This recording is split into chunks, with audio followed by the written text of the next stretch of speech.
Hello and welcome. It is Eric Erickson here.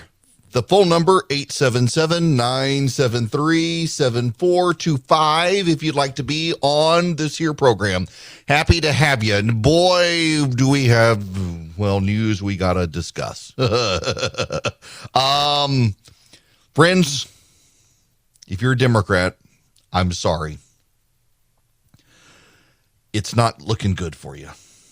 You usually get the baby bump sometime a few months in, and it lasts until delivery. And, the abortion bump for the Democrats in the polling, lasted 4 weeks, 3 weeks, and it seems to have gone away. It's bad out there for the Democrats. It's bad for Joe Biden. The Democrats have gotten to the point where they're now openly discussing he's not very competent. And he's not doing well.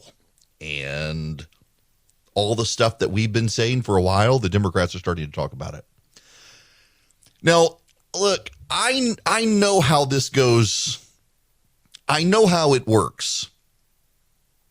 There's never really like a meeting. A lot of people on the left and the right are convinced that what happens is the other side gets together, coordinates their talking points. Now, it is true, for example, a number of reporters are on a Slack channel together. They used to be on an email list. Now they're on a Slack channel. So people have been open about it, and they bounce ideas off of each other, and they are spun by their fellow reporters and partisans to go in certain directions. That's why it's very easy for Democrats to get their stories out. Like, for example, how they're attacking crisis pregnancy centers. This is a coordinated attack. Typically what happens on both sides, though, is that one person starts saying something, it sounds real good, someone else starts saying it, and then 3 people start saying it, then a dozen people start saying it, and it kind of spirals. And my guess is that's what's happening here, because overnight it seems a whole lot of people on the left are now openly willing to attack and criticize Joe Biden. This really is something the right has talked about for a while, and the left has attacked us. The reporters have attacked us. You weren't allowed to talk about Joe Biden and his mental capacity. You just weren't allowed. Now suddenly everything is fair game. Most Democrats don't want Joe Biden to run again, a new poll shows. This is by Shane Goldmacher. We'll get to that one, but first, the more damning story.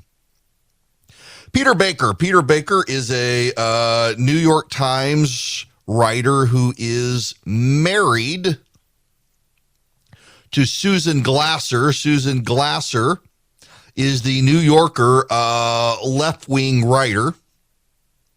They are both liberals. They are both supportive of Biden. They both hate Trump. They both want the Democrats to advance. And Peter Baker has the audacity now to do something that we have all been attacked for doing. The headline, at 79, Biden is testing the boundaries of age and the presidency. And this whole story comes from a tip. He put off, Joe Biden did, his visit to the Middle East because he was too worn out after the NATO visit. When President Biden leaves Tuesday night for a 4-day swing through the Middle East, he will presumably be more rested than he would have been had he followed the original plan.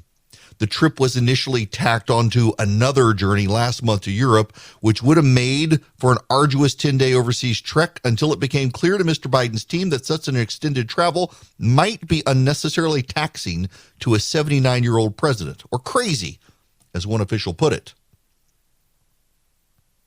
Now, here's the thing.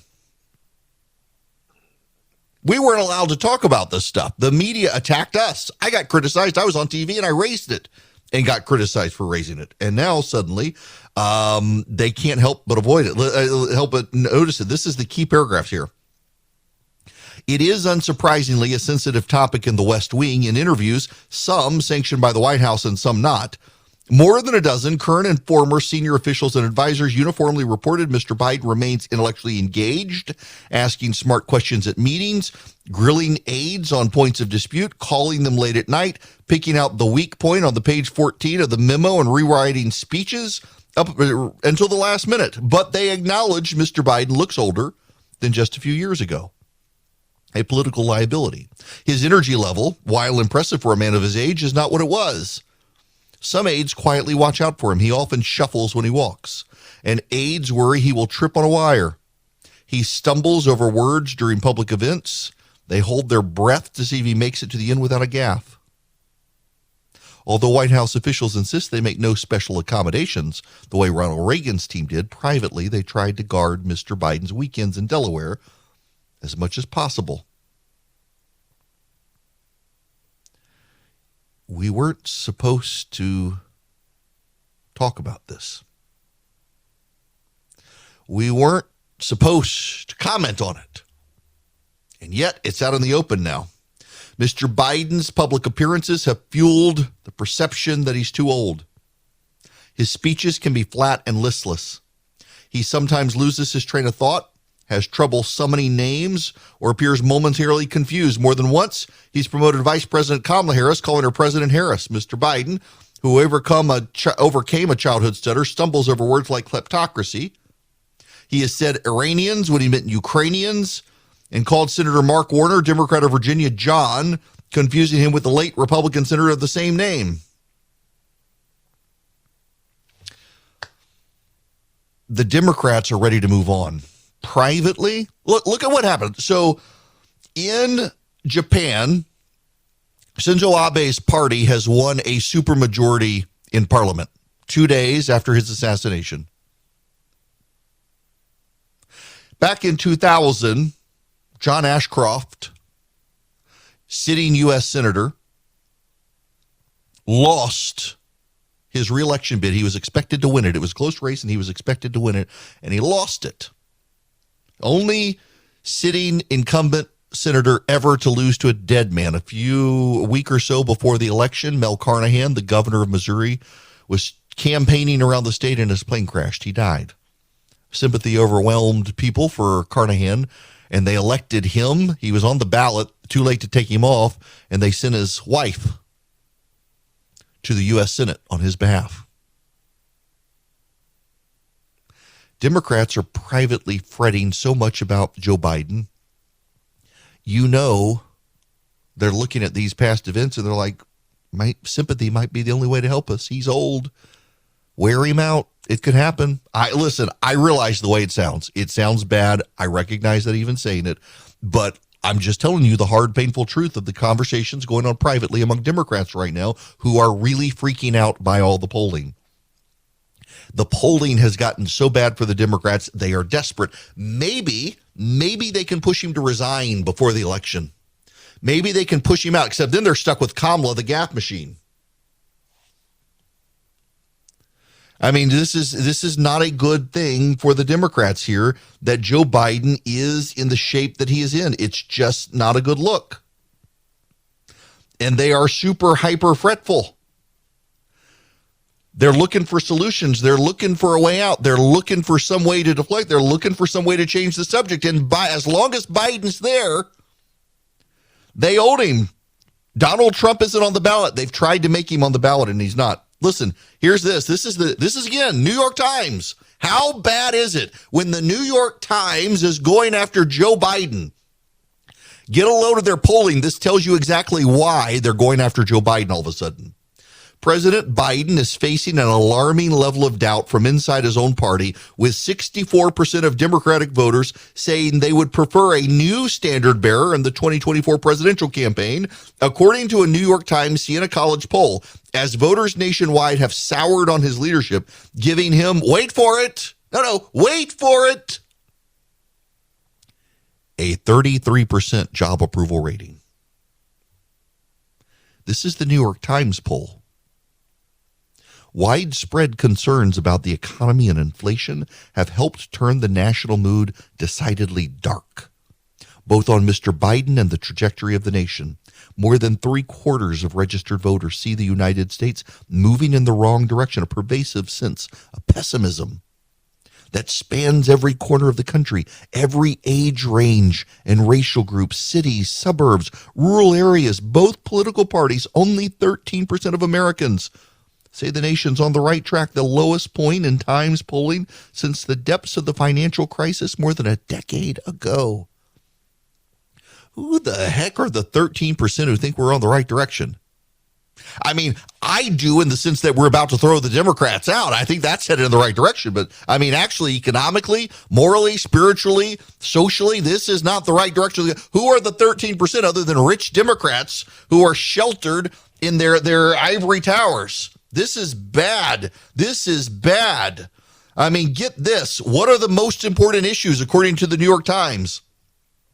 The economy, 20%. Inflation, 15%. State of democracy, political divisions, 11%. Gun policies, 10%. Abortion, only 5%. COVID, by the way, COVID doesn't even register as a concern. It's fascinating. And then when you actually look at the data, I mean, this is the New York Times. You got to remember this is the New York Times. And so they're asking an oversampling of Democrats by and large. And even Democrats, 20% inflation, 20% the economy, 15% inflation. In other words, that's 35%, a third of the nation is worried about the economy. I'm looking at this. These are the ones that they register. Here's the problem. This is the problem. 20% concerned about the economy. 15% inflation, 11% political divisions, 10% guns, 5% abortion/women's rights, 3% Democrats, concerned about Democrats, 2% concerned about immigration, 2% Russia, Ukraine, 2% racism, 2% Republicans, Trump, 2% human rights, 2% religion, 1% crime, healthcare, education, foreign policy, climate change, election integrity, voting rights, energy, and the Supreme Court. 0% concerned about China, coronavirus, and domestic terrorism. Wait a second. The Democrats have been focusing on domestic terrorism, climate change, election integrity, the Supreme Court, voting rights, health care, Republicans and Trump. None of those issues matter. None of those issues matter. This is a damning indictment on the Democratic strategy right now. Damning indictment. This is what they're campaigning on. It's not going to work. In the New York Times poll, do you approve or disapprove of Joe Biden? Overall, 33 approve, 60 disapprove. Let me give you just the disapproval numbers. 63% of men disapprove. 58% of women disapprove. 69% of 18 to 29-year-olds disapprove. 53% of 65 and up disapprove. 65% of whites disapprove. 63% of Latinos disapprove. 51% of other ethnicities disapprove. Only 30% of blacks disapprove. 62% approval among black voters. 51% of college voters with college-educated whites disapprove. 75% of white voters without a college degree disapprove. And then among political affiliations, 68% independents, 90% GOP. A quarter of Democrats disapprove. That should be like 10% for the Democrats, but only 70% of them approve. This is really bad stuff for Joe Biden and the Democrats. Nothing is coming to save them, barring some unforeseen event. And now wait.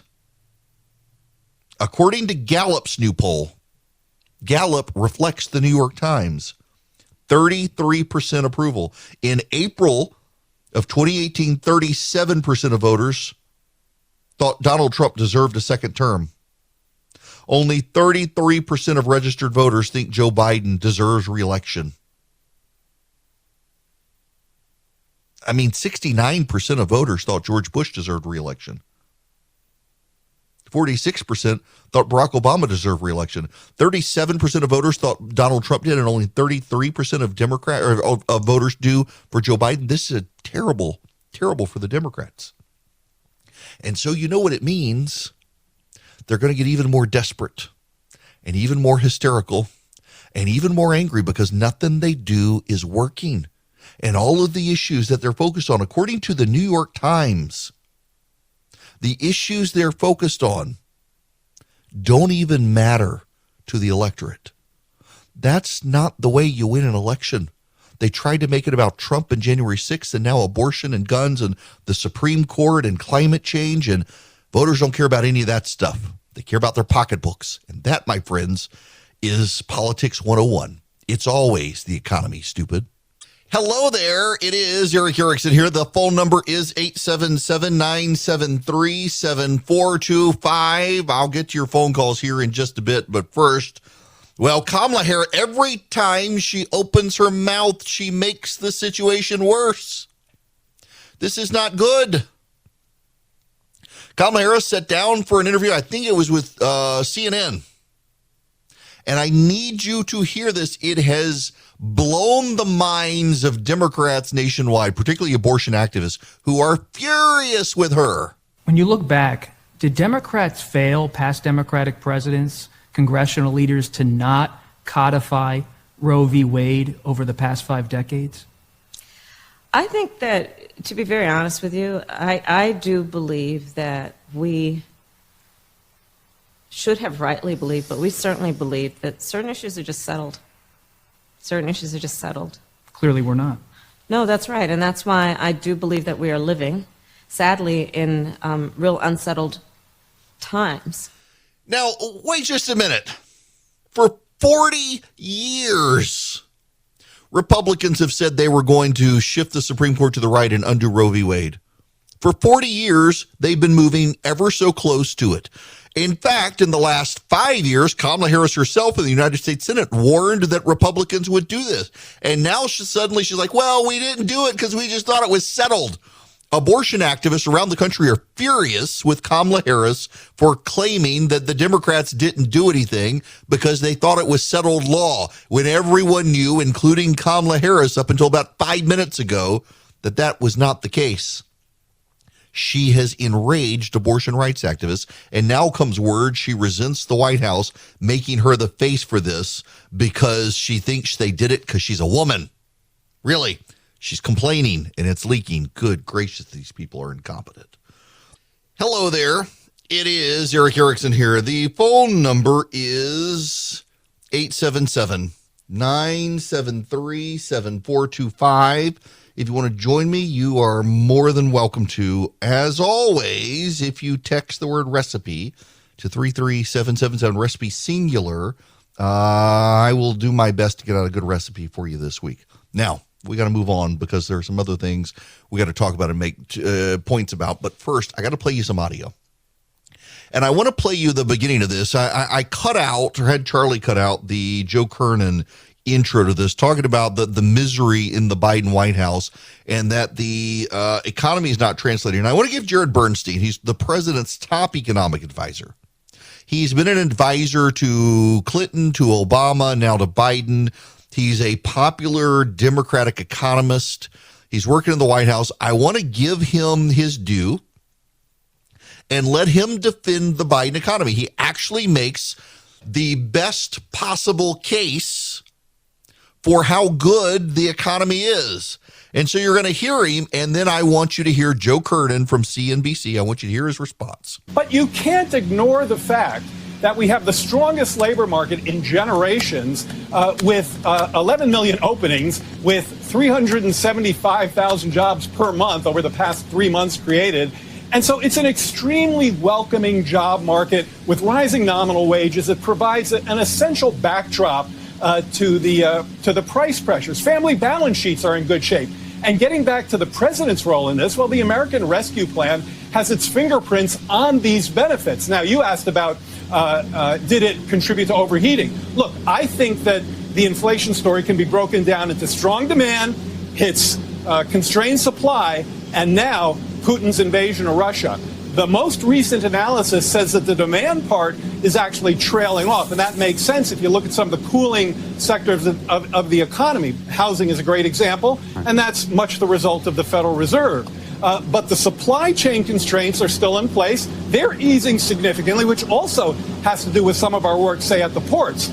but the Putin price hike is very much in the mix, and that remains a strong constraint, weighing on both the real economy and the markets. You guys got to patent that, trademark it, that Putin price hike, that you guys all use it again and again and again, and you know, well, it's real. You're at 33% approval at this point, Jared, so I don't know. Oh, now you need to. The setup here is somewhat hilarious. So Bernstein is giving this interview to CNBC at the beach.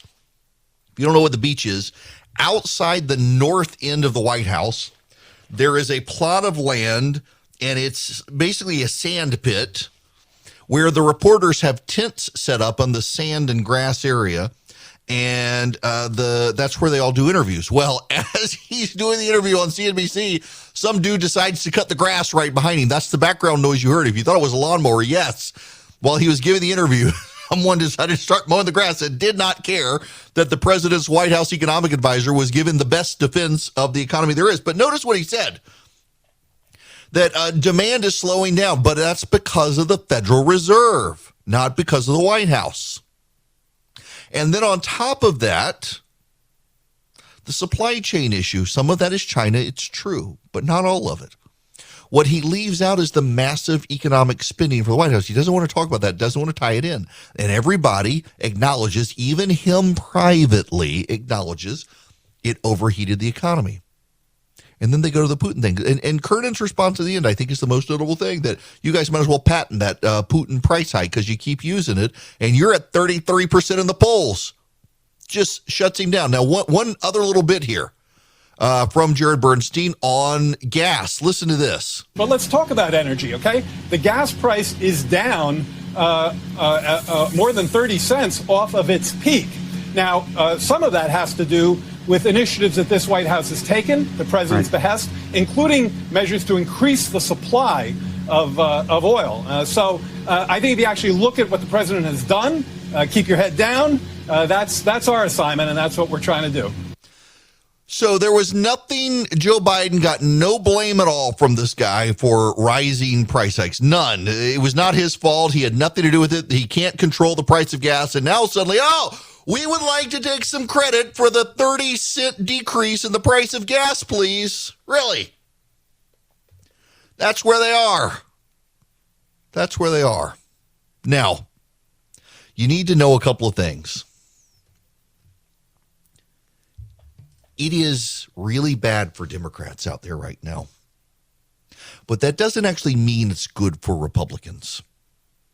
Events can change things. Candidates do matter. And Donald Trump could announce he's running in 2024. If Trump announces he's running in 2024, that sucks all the oxygen out of the GOP's arguments to focus on jobs and the economy. Suddenly, everybody's going to focus on Trump.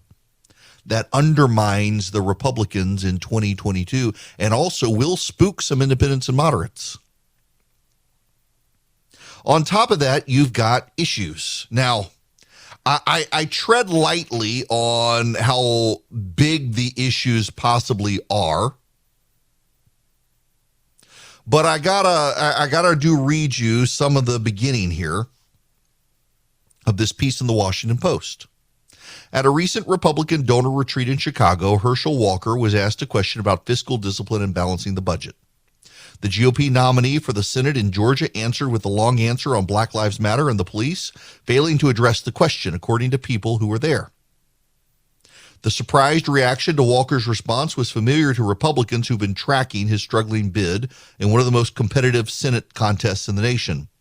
Since easily winning his primary, his polling edge against Raphael Warnock has become a deficit amid erratic campaigning, verbal flubs, disclosures about 3 children, and staff discontent. The result has been a rescue mission helmed in part by the National Republican Senatorial Committee, which has led to several veteran staff hires by Walker's campaign, including Brett O'Donnell, the party's most celebrated debate prep strategist. Not for decades has the midterm environment appeared as favorable to Republicans. Joe Biden's approval rating at 39% or less. But 4 months from Election Day, Republicans are struggling in several marquee Senate races because of candidate challenges and campaigns recovering from brutal Republican primaries. In the battle for control of the House, which tends to hew closely to the national mood, strategists for both parties think the GOP will take back the majority. It's the Senate that's the concern, and Republicans are fretting. Behind the scenes, Republican operatives are growing nervous. One GOP strategist watching the Senate race closely, who, like others interviewed for the article, requested anonymity to speak openly, said there's a massive problem on the candidate front. It's like 2010 or 2012 when the party fell short of winning the Senate because of undisciplined and polarizing candidates like Sharon Angle, Todd Akin, Richard Murdoch, Christine O'Donnell. In Wisconsin, Ron Johnson is roughly even with 3 of his 4 potential Democratic rivals in polling there. Mehmet Oz, the Republican in Pennsylvania, is behind his Democratic opponent, Lieutenant Governor John Fetterman, who's struggling even to speak following a stroke. Candidates matter, and the GOP is picking bad candidates, largely because Trump endorsed some bad candidates, and they're going with them. That doesn't mean that they can't win. In fact, some of them will win. I still think Herschel Walker wins in Georgia. Still think it's a strong possibility that he wins. Not a guarantee, but a possibility. Same with Mehmet Oz in Pennsylvania. Harder win, but I think he's going to win. Adam Laxalt in Nevada, I think he wins. If Mark Brnovich in Arizona is the nominee, he probably wins. Blake Master, I'm not so sure about. There's a lot of baggage there for Blake Master. Trump endorsed Master. He surged in the polls. Brnovich would be a stronger candidate. He's already won statewide. But the GOP in Arizona, just at this point, seems like they've made a suicide pact with logic. But they can still win, and a lot of them will, because the political environment is so bad for the Democrats, and people will go to the polls, and they will think, just give them one term. Throw them out after their term's up. We got to do something. But candidates still matter. And the GOP has, taken the best possible year and picked the worst possible candidates in many races. And they can still win. But here is the problem, and you need to understand the problem. That takes money. And every dollar that must be spent to help Herschel Walker in a race that should be an easy race is a dollar that will not be spent in New Hampshire, a more difficult race where the incumbent Democrat is bad. Every dollar consumed in Arizona by the folks there battling it out in the primary, trying to get Blake Masters the nomination there, it's a dollar that's not going to be spent elsewhere where it could be better utilized.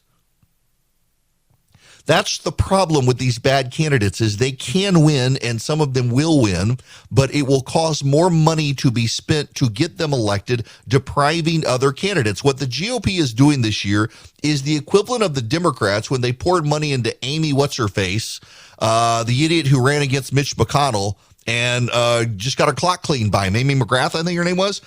Terrible candidate in Kentucky. Democrats were convinced she could beat McConnell. Everyone, grounded in reality, knew she could not. They poured money into her race, and others lost. Or Jamie Harrison against Lindsey Graham. All these Democratic polls that the media relied on showed it was really close. Oh, my gosh, Lindsey Graham's in trouble. He could lose. No, he didn't lose. And the Democrats poured money in there. Beto O'Rourke against Ted Cruz. In 2018, Democrats might have gotten Stacey Abrams into a runoff where she would have lost to Brian Kemp. Instead, they poured all their money at Beto O'Rourke, who lost to Ted Cruz. They convinced themselves Texas was going blue, and they did it, and it was a loss. Or look at Ron DeSantis in Florida, who barely beat Andrew Gillum, a terrible candidate. And Gillum might have won, except the Democrats chose to spend their money elsewhere, thinking he was already a sure thing. There was no way Ron DeSantis could win. And now, to this day, they regret it. When you're having to pour money in to try to get Mehmet Oz across the finish line, when you're having to pour money in to get Herschel Walker across the finish line, that's money you're not spending on Adam Laxalt. That's money you're not spending against Maggie Hassan in Arizona or in New Hampshire. That's money you're not spending against Mark Kelly in Arizona. And then you've still got the Eric Greitens situation in Missouri. He could be the GOP nominee in Missouri, and he will probably lose. The man's a sociopath, and everybody knows it. What I find notable there is that Donald Trump decided to come out and say he would never endorse Vicky Hazlitt there, popular congresswoman from Missouri, but he spent all of his energy saying, I'll never support her, and can't say don't support Greitens, a sociopath who tied a woman up in his basement and took pictures of it. It's bizarre. Republicans can still lose in November. And we should not be so confident in the polling to not look at the idiocy that's going on within Republican primaries as people pick bad candidates who the GOP has to spend extra money on to prop up. And every dollar spent to prop them up is a dollar spent not on a more viable race or a race that's a longer shot but possible. When you're trying to get your sure things across the finish line because you've got such crappy candidates, you can't even go after the long shots that are possible. And that's what's happening to the GOP, and that's the problem, and that's why Donald Trump should have stayed out of it. And now if he announces that he's going to run for president, suddenly it galvanizes the race and makes it about Donald Trump in a way that he might like, but then distracts from the GOP on jobs and the economy. Events still matter, and Trump can screw this thing up, as can a lot of other things, including the baggage that's coming out on these candidates. More shoes will drop in Herschel Walker in Georgia. And what's amazing is the man can still win. He's a terrible candidate, and the man can still win because the environment is so bad for the Democrats. That's the one thing the GOP has going for it that's not going to change between now and November. The political climate against the Democrats is that bad. You know, one of the groups that's out there trying to get these Republicans elected and across the finish line is Patriot Mobile. They need your help to do it. But in exchange, they're going to give you world-class cell phone service.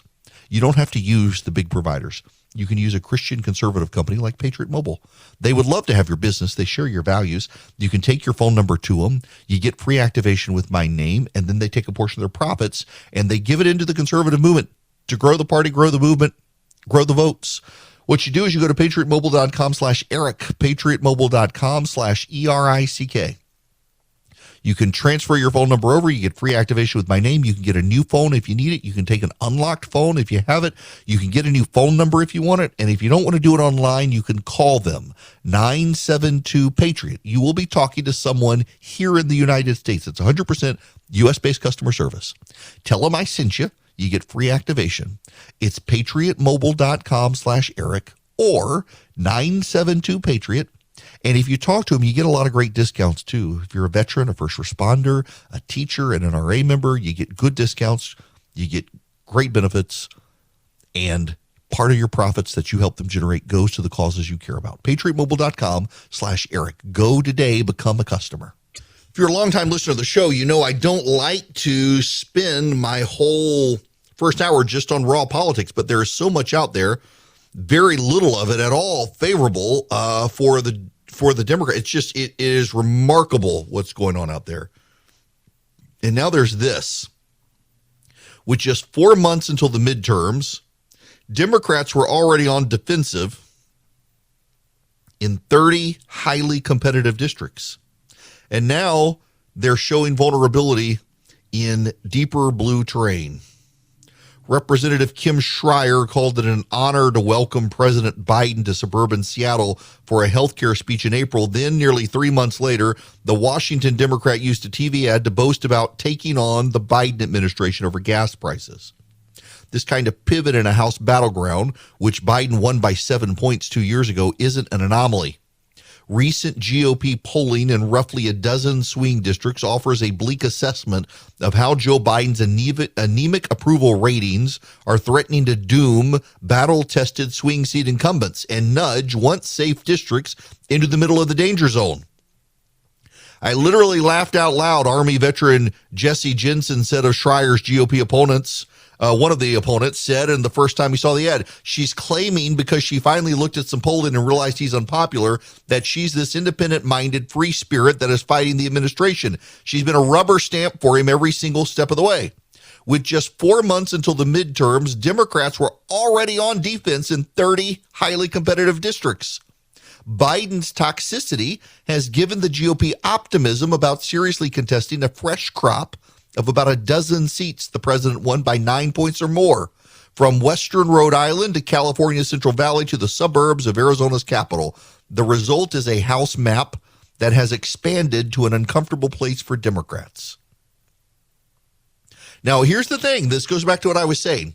One of the problems is that with all the money being poured in, the House Republicans and the Senate Republicans have different campaign arms, but you have just your dollars. And when you pour your dollars in, you can only go to one of the two. I mean, you can divide them a little bit, but it reduces the pool. And all your money that's going to prop up bad Senate candidates is money that cannot go to make plays in these 9-point Democrat districts where you've got good Republican candidates. This is the problem that the Democrats or that the Republicans have, and it's one that's not going to go away. They're going to have to figure out a way to deal with it. This hour of the program is brought to you by First Liberty Building and Loan, wherever you are nationwide. If you're in charge of business finances, they want to help your business grow. Reach out to them, firstlibertyga.com, firstlibertyga.com. Tell them I sent you. See if they can help your business grow. We're talking big deals, though, $750,000 or more. When we come back, we need to talk about Sri Lanka. Of all things, Sri Lanka, on the far side of the world. I've been there. We need to talk about Sri Lanka because what's happening there is about to spread around the world, and you need to be prepared for it. Without the ones like you, who work tirelessly to keep things running, everything would suddenly stop. Hospitals, factories, schools, and power plants, they all depend on you. No matter the weather, emergency, or time of day, you're the ones who get it done. At Grainger, we're here for you with professional-grade industrial supplies. Count on real-time product availability and fast delivery. Call, click Grainger.com, or just stop by. Grainger, for the ones who get it done.